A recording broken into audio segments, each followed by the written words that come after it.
Hello, j'espère que tu vas bien. Merci à toi d'avoir cliqué sur cette vidéo. Aujourd'hui, je suis là pour te parler d'une thématique que j'ai déjà abordée sur ma chaîne. Comme tu l'auras vu dans le titre de cette vidéo, il s'agit de tout ce qui a trait au stress, à la dépression et au burn-out, qui pour moi sont des thématiques liées parce que le stress engendre souvent la dépression qui conduit elle-même au burn-out. Si tu n'as pas vu cette vidéo, je te la mettrai en lien dans la barre d'infos. Je t'invite fortement à aller la regarder parce que cette vidéo-ci est la continuité directe de la première que j'ai postée où je récapitule des conseils concernant ton hygiène de vie que tu peux adopter pour améliorer ta gestion du stress.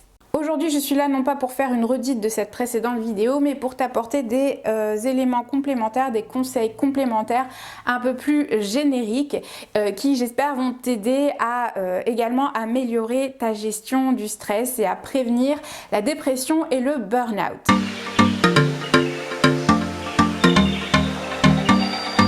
Premier conseil que je peux te donner, et non des moindres, c'est d'avoir des objectifs.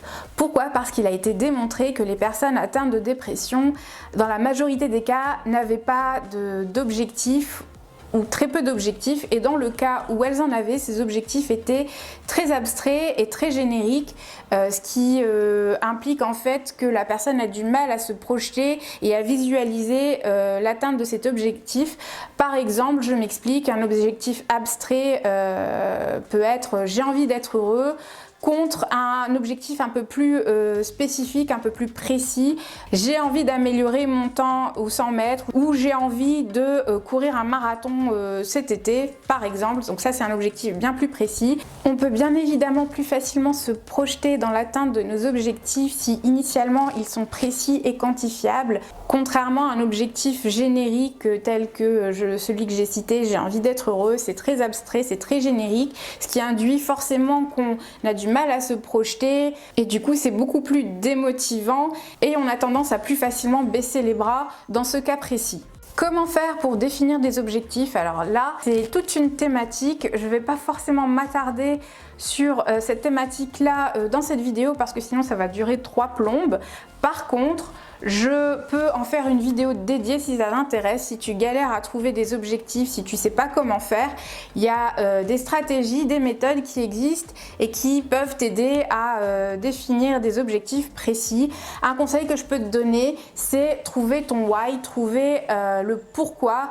Qu'est-ce qui te donne envie d'atteindre tel ou tel objectif? Par exemple, avoir l'objectif j'ai envie de perdre du poids n'est pas suffisant. Il faut essayer de déterminer les raisons qui te poussent à atteindre ces objectifs, type j'ai envie d'être en bonne santé, j'ai envie de retrouver confiance en moi, etc.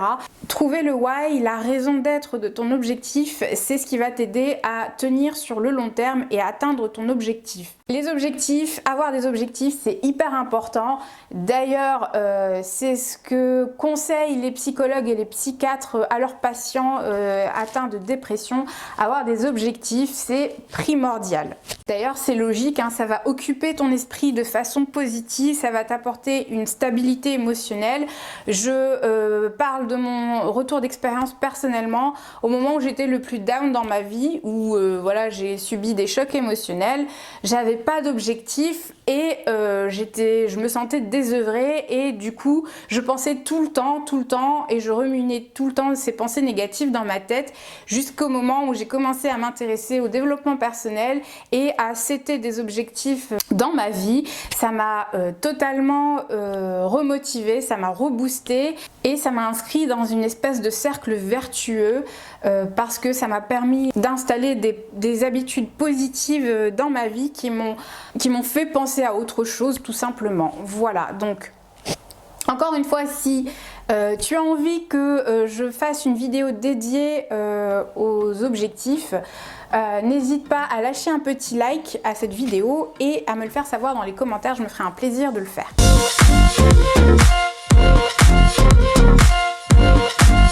Deuxième Deuxième conseil que je peux donner, et sûrement l'un des plus importants que j'ai pu donner au travers de cette série dédiée au stress, c'est de résoudre le problème à sa source, remédier à la cause qui engendre ton stress.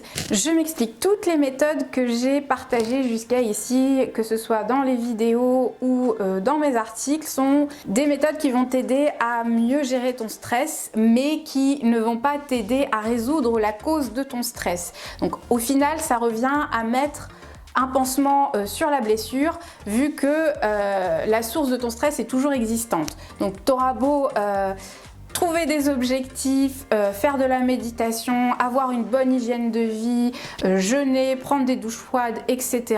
C'est primordial pour t'aider à améliorer ta gestion du stress, mais ça ne va pas résoudre la situation qui génère ce stress. Ce qui implique que ton stress refera surface dès que tu seras confronté de nouveau à la situation qui génère ce stress. Alors comment faire pour y pallier, comment faire pour remédier à ce problème? Alors tu peux y remédier simplement en appliquant 4 étapes que j'ai moi-même appliquées. La première étape, c'est bien évidemment de définir, de déterminer, de savoir ce qui génère ton stress, ce qui est responsable de cette situation de stress. Alors ça peut être tout et n'importe quoi. Si je prends mon exemple, ce qui m'a conduit au burn-out, c'était mon premier boulot. Deuxième étape, c'est de définir un nouvel objectif qui va te permettre de t'extraire de cette situation de stress. Si je prends mon exemple, c'était donc de trouver un nouveau travail pour justement m'extraire de cet environnement anxiogène. Troisième étape, c'est de définir un plan d'action, une stratégie pour atteindre cet objectif. Donc pour trouver un nouveau travail, si je reprends mon cas, ça se fait pas comme ça en claquant des doigts. Il faut établir un plan d'action, une stratégie. Donc typiquement, dès que tu rentres du boulot, c'est éplucher les petites annonces, les sites avec les différentes offres d'emploi, postuler, refaire mon CV, refaire des lettres de motivation, etc. Donc un plan d'action et une stratégie qui vont te permettre d'atteindre cet objectif.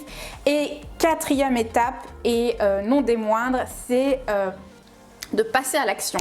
C'est bien beau d'avoir une stratégie, si tu passes pas à l'action, ça sert à rien. Donc passer à l'action, postuler, envoyer des candidatures, etc., etc.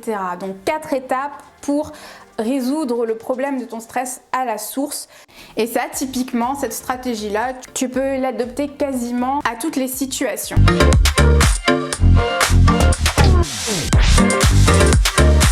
Troisième conseil que je peux te donner et que j'ai déjà évoqué dans ma vidéo sur le sommeil et les insomnies, que je te mettrai en barre d'infos si tu ne l'as pas encore vu, c'est d'écouter des sons binauraux. Si tu ne sais pas ce que c'est, il s'agit de sons qui sont émis à différentes fréquences et qui induisent un état de relaxation quasiment immédiat, qui permettent d'améliorer la gestion du stress, d'améliorer le sommeil, donc d'améliorer la qualité du sommeil, de limiter tout ce qui est migraine et d'améliorer la concentration et les facultés cognitives.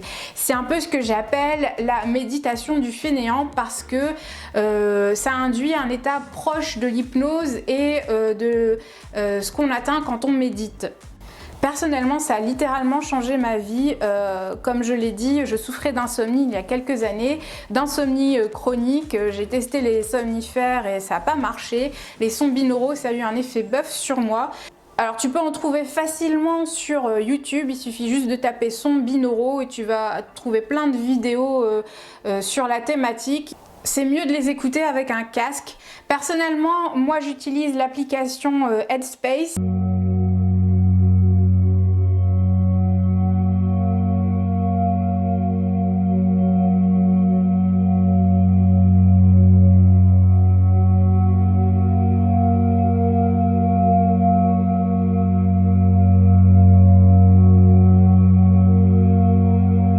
C'est une application de méditation dont j'ai déjà parlé aussi sur ma chaîne, et elle possède une section dédiée au sommeil avec des méditations guidées qui vont t'aider à mieux dormir, et toute une section aussi dédiée à des sons binauraux que tu peux écouter avant de dormir. Et personnellement, moi, je le fais toutes les nuits maintenant, ça me berce et ça me permet vraiment de m'endormir plus rapidement. Voilà, si tu n'es pas adepte des sons binauraux, je t'invite fortement à tester, c'est juste magique.